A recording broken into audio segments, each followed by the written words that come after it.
जय श्री राम दोस्तों एक बार फिर एक नए वीडियो के साथ लेके आई हूँ मैं ऋतु दुबे आपके अपने चैनल ऋतु दुबे एस्ट्रो वर्ल्ड में। जी हाँ दोस्तों, बहुत लोग मुझसे पूछते हैं कि दी बजरंगबली को चोला क्यों चढ़ाया जाता है, कैसे चढ़ाया जाता है, उसके कोई नियम है या नहीं है, तो और क्या फल की प्राप्ति होती है जब हम चोला चढ़ाते हैं बजरंगबली को। तो दोस्तों ये मैं पूरा बताने वाली हूँ, सब कुछ बताने वाली हूँ। ध्यान से देखिए, वीडियो अच्छा लगे तो लाइक ज़रूर कीजिए और चैनल को सब्सक्राइब करना बिल्कुल नहीं भूलना है। तो दोस्तों बात करते हैं चोला क्यों चढ़ाया जाता है। इसके पीछे दो कहानी आती हैं। सबसे पहले तो मैं शायद ये वाली स्टोरी आप जानते होंगे कि बजरंगबली को क्यों चोला चढ़ाया जाता है। तो एक समय जब सीता मैया श्री रामचंद्र जी के लिए 16 श्रृंगार कर रही थी, तो वहीं बजरंगबली बैठे अपनी माता को बड़े प्यार से निहार रहे थे, क्योंकि एक पुत्र को अपनी माता को निहारना बड़ा अच्छा लगता है दोस्तों। तो बजरंगबली जब माता को निहार रहे थे तो मैया ने सिंदूर उठाया और अपनी मांग में लगाया। तो श्री बजरंगबली ने जिज्ञासावश माता से पूछा कि माता ये सिंदूर क्यों लगाया हुआ आपने, जबकि बाकी तो 16 श्रृंगार में रत्न आभूषण धारण किए आपने, फिर ये रंग क्यों लगाया आपने अपने बालों में। तब मैया ने कहा कि पुत्र, भगवान श्री रामचंद्र जी की दीर्घायु के लिए अपनी मांग में एक सुहागन स्त्री यह सिंदूर लगाती है। तो श्री बजरंगबली ने जो सोचा कि एक चुटकी सिंदूर लगाने से प्रभु की आयु बढ़ सकती है, तो मैं तो अपने पूरे शरीर में सिंदूर धारण कर सकता हूँ। जब उन्होंने पूरे शरीर में सिंदूर धारण किया और श्री राम दरबार में पहुंचे तो सभी देख के उन्हें हंसने लगे। तब श्री रामचंद्र जी ने उनकी तरह भक्त वत्सल भाव में देखा और कहा कि हनुमान यह क्या है। तब श्री हनुमान जी ने बोला कि माता ने एक चुटकी सिंदूर भर के आपकी आयु बढ़ाई है। प्रभु मैं तो आपकी आयु के लिए कुछ भी कर सकता हूँ, तो मैंने पूरे शरीर में सिंदूर धारण किया। तब प्रभु प्रसन्न होके उस समय उन्होंने वरदान दिया कि जो भी भक्त श्री हनुमान जी को सिंदूर चढ़ाएगा या चोला चढ़ाएगा, वह भक्त तुम्हारा तो आशीर्वाद प्राप्त करेगा ही करेगा, साथ में मेरी कृपा का भी पात्र होगा।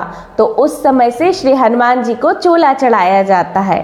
इसके अतिरिक्त एक और कहानी आती है कि जब लंका दहन के समय श्री हनुमान जी के शरीर में, जब उनकी पूंछ में रावण ने आग लगाई थी, तो उनके शरीर में आग की तपन से शरीर जलने लगा। और जब वह श्री रामचंद्र जी के पास पहुंचे तब उन्होंने कुछ भी इस बात का जिक्र नहीं किया, पर प्रभु तो भक्त वत्सल हैं, उन्हें हनुमान जी की पीड़ा का पता लग गया। तब श्री हनुमान जी को उन्होंने मक्खन में सिंदूर घोल के उनको पूरे शरीर में उनको लगाया था, जिस कारण से उनके शरीर की तपन शांत हुई थी। और शांत होने के साथ साथ श्री हनुमानचंद्र जी ने यह भी कहा था कि जो भी भक्त मक्खन में सिंदूर मिला के सिर से लेके पांव तक तुम्हें चढ़ाएगा, वह आशीर्वाद का पात्र होगा, कृपा का अधिकारी होगा। तो इस तरह दो जो कहानियां आती हैं, ये इस दो वजह से श्री हनुमान जी को चोला चढ़ाया जाता है। दोस्तों अब मैं बताती हूँ कि हनुमान जी को चोला कैसे चढ़ाया जाता है। सबसे पहले तो सिंदूर आपको लेना है। आपको सिंदूर लेकर दो प्रकार से चोला चढ़ाया जाता है, या तो आप घी में आप मिला के उसको चढ़ा सकते हैं, या फिर चमेली के तेल में। अक्सर ऐसा देखा गया है कि मंगलवार के दिन वो मक्खन में मिला के चढ़ाया जाता है, पर मक्खन ना मिलने के कारण हम शुद्ध गाय के देसी घी में मिला के चढ़ाते हैं। तो मंगलवार के दिन शुद्ध गाय के देसी घी में सिंदूर को मिला के श्री हनुमान जी के ऊपर चढ़ाने से सब प्रकार की इच्छाएं पूरी होती हैं, सारे संकट दूर होते हैं और प्रभु की कृपा प्राप्त होती है। और शनिवार के दिन आप चमेली के तेल में श्री हनुमान जी को चोला चढ़ा सकते हैं, पर ये माना गया है कि आप घी या मक्खन में ही चोला चढ़ाएं। और इसके चढ़ाने की विधि सबसे पहले यह है कि आप जब जिस दिन भी, पुरुषों की बात कर रही हूँ, महिलाओं के लिए चोला कैसे चढ़ाते हैं अगर आप जानना चाहती हैं तो मैं नेक्स्ट वीडियो में महिलाएं चोला कैसे चढ़ाती हैं वह भी बताऊंगी, लेकिन उसके लिए आपको कमेंट करना बहुत जरूरी है दोस्तों। तो आपको क्या करना है, जब भी आप चोला चढ़ाने के निमित्त मंदिर जाएं तो शुद्ध गाय के देशी घी का भी दीपक लेके जाएं। सर्वप्रथम आपको दीपक जलाना है, प्रभु से विनय अनुनय विनय करके उनसे आज्ञा लेनी है कि प्रभु मैं आपको चोला चढ़ाना चाहता हूँ, आप मुझे आज्ञा दें। और जितने समय से चोले की शुरुआत करें श्री राम नाम का कीर्तन करते रहें, राम जय राम, श्री राम जय जय राम, इस तरह का कीर्तन आपको करते रहना है। तो दीपक जलाने के पश्चात आप शुद्ध घी में या मक्खन अगर मिल जाए तो बहुत ही अच्छी बात है, उसमें बहुत अच्छे से सिंदूर को मिलाएं और फिर उसके बाद श्री हनुमान जी का, उसके पहले उनका पुराना वाला चोला निकाल दें, जैसे पंडित जी जैसे बोलते हैं उस तरह से। तो उसके बाद इन 2 उंगलियों से, ये वाली 1 और 2, इन 2 उंगलियों से आप सर से शुरुआत करें, प्रभु के सर से शुरुआत करते हुए चरणों तक ले जाएं। इस तरह से जब उनको पूरा चोला चढ़ जाए उसके पश्चात उनका जो आप अलग से वस्त्र लेके आए हैं, जिसे चोला वस्त्र कहते हैं, वो धारण करवाएं। उसके पश्चात आपको महत्वपूर्ण बात बता रही हूँ, अक्सर लोग नहीं करते इस चीज को।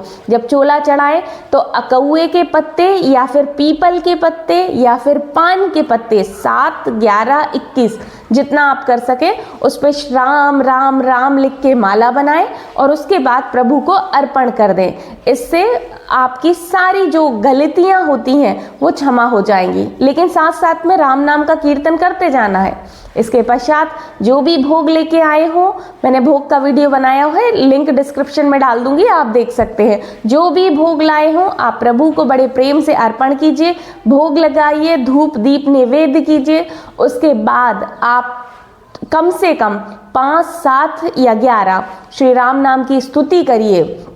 श्री रामचंद्र कृपालु भजमन हरण भव भय दारुणम नव कंज लोचन कंज मुख कर कंज पद कंजारुणम, इस तरह की स्तुति करिए। उसके पश्चात आप मिनिमम 7 बार हनुमान चालीसा का पाठ करिए। ये पूरी छोटी सी सबसे सरल चोला चढ़ाने की विधि है दोस्तों। हम जाते हैं फटाफट चोला चढ़ाया और छोड़ के आ जाते हैं, इस तरह से नहीं होता। आप इस विधि से चोला चढ़ाइए, 100% आप जो भी इच्छा लेके जाएंगे प्रभु के चरणों में रख दीजिए, पूरी जरूर होगी। इसके पश्चात आप भोग प्रसादी लगा के वापस लौट के आ जाइए। इस तरह से शनिवार या मंगलवार को आपको चोला चढ़ाना है। और मैंने जैसा कि बताया कि फीमेल को कैसे चढ़ाना है, अगर आप कमेंट करेंगे, चूंकि इसमें वीडियो लंबा हो जाएगा इसलिए मैं पूरा नहीं बताऊंगी, आप अगर कमेंट करते हैं तो मैं ज़रूर उसके बारे में बताऊंगी। और दोस्तों वीडियो अच्छा लगा हो तो लाइक ज़रूर करना है, चैनल को सब्सक्राइब करना है और ज़्यादा से ज़्यादा लोगों को शेयर कीजिए जिससे वो चोला चढ़ाने की सही विधि को समझ सकें। जय श्री राम।